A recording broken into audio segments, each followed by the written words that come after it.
It's become such a norm these days to feel like we're all stuck with this never-ending list of to-dos, but managing our time well, it's not about squeezing more into our day. It's about simplifying the way we work and working more effectively and decreasing stress. In today's video, I want to share some tips and tricks that have helped me make better use of my time, things that have just helped me clear up space for people and my hobbies and some rest as well. So let's dive in. I don't always do my groceries with a shopping list, but when I do, I find I'm in and out of the grocery store way more quickly. When I don't bring a list though, I'm running back and forth between aisles trying to remember what I needed, and pretty often I forget to bring a crucial ingredient home. And I feel like time management with our work or our school, it kind of works much in the same way. If our mind is trying to remember all the things that we need to do, chances are we can't focus so well and we'll just end up forgetting to do something crucial. So to free your mind of all the distractions, do a brain dump, and as often as you need to, just pouring out all your thoughts and your to-dos onto a piece of paper or in the notes section of your phone. Getting it out of your head and someplace visible, it just frees up mental real estate so you can better concentrate on the tasks at hand. To-do lists are powerful time management tools if used correctly, but I think that we've all been a little bit guilty of littering our to-do lists with somewhat meaningless tasks, and then we feel accomplished when we cross something off, when in reality we aren't getting around to any of the major items on that list. So something that might help is called the Rule of Three, a concept introduced by the author J.D. Meyer. First, write down 3 things you want to accomplish this week, then write down 3 items you want to achieve today, and repeat this daily. Ideally, the daily to-do items will help work towards achieving those weekly goals. This simple little rule helps provide structure and helps with working much more efficiently. When writing down a list of to-dos, I find it really helps to make them actionable. So instead of writing down something like car, even though I totally know what I mean when I write that down, I try to add an action word if I can, like change the oil of the car or wash the car. Adding that verb wash makes it easier for our minds to visualize us actually doing it, which I feel increases the chance that we do actually do it. And if it's a larger item like study, try breaking it down into smaller tasks to make it more manageable. What is it exactly that you need to study? What chapters, what pages, and so on. One of my go-to sources for inspiration when it comes to being productive with my time is books. But sometimes I feel like it can be a bit of a catch-22. Like, reading a book can help you learn new and better ways to manage your time, but reading books can also take a fair bit of time.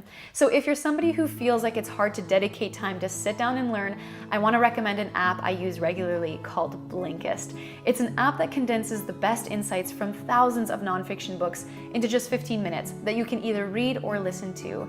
And I personally love the listening feature because I just set it to play while I'm working on another task, like making a meal, something that just doesn't require much mental concentration, and in less than 15 minutes, I've learned something entirely new. I recently listened to the book The Productivity Project by Chris Bailey, and it was that book that actually inspired me to make this particular video. So if you're interested in giving that book a read or a listen, check out the link in the description box below. Blinkist has actually been kind enough to partner with us on this video, so they're offering the first 1,000 people to click that link a 7-day free trial plus 20% off the cost of membership if you're interested. You can get as many books as you'd like, and if it's not a good fit, you can cancel anytime.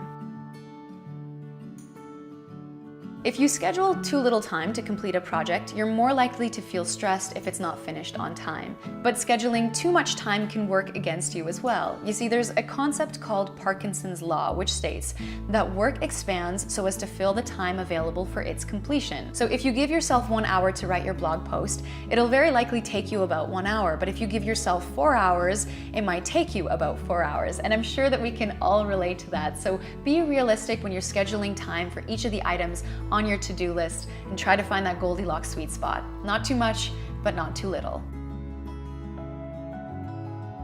When you feel like you have 1,000 things on your list to do, making time for stillness is probably the last thing on your mind, and I can totally understand that.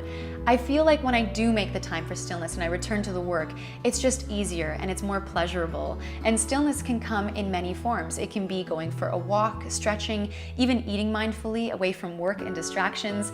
It's helped me so much more than I can explain when it comes to feeling calm and composed when I'm juggling multiple different projects. So if you're new to adding a moment of stillness, whatever that might be to your routine, the tip here is to add it to a pre-existing habit. So that way it serves as a reminder. For example, brushing my teeth each morning has been my reminder to take a moment to meditate right afterwards.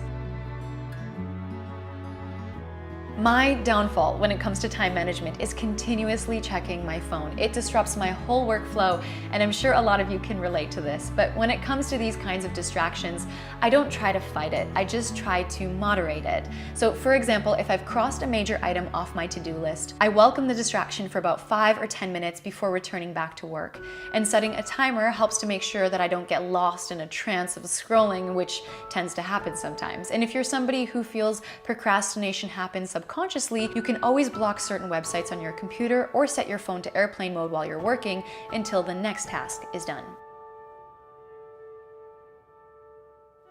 Our lives are full of excess. If you can identify any non-essentials and remove it, you'll free up a bit more time for what really deserves your attention.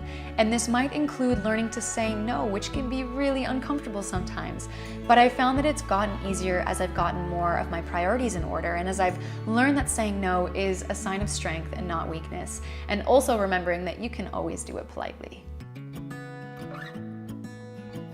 We all know that expression, if you want something done right, then best do it yourself. And as true as that can be in a lot of circumstances, it might not be the best use of our time to try to do everything ourselves. So one thing I always do is when I'm reviewing my to-do list, I try to see if there's anything I can either delegate to somebody else or at least do together with somebody else. One thing that Robin and I usually do is divide the tasks based on what we're good at and what we prefer to do. For example, I don't like doing the laundry, but I love watering the plants. So it helps to save time each week knowing I don't need to deal with the clothes because Robin has it covered, and he has more time knowing I'm the one caring for the plants. And now remember that time management is about working smarter and not necessarily harder. So instead of being robotic with my tasks, I just try to bring in some awareness and see if things can be done in a simpler way, a more effective way, or just eliminated altogether. So try to find a realistic routine that you think is going to work for you and give everything time to fall into place. If you have any tips and tricks of your own, I welcome you to share that with everybody in the comment section below. And if you enjoyed this video, it always means a lot when you give it a thumbs up. Thanks a lot for watching. Pickup Limes signing off. We'll see you in the next video.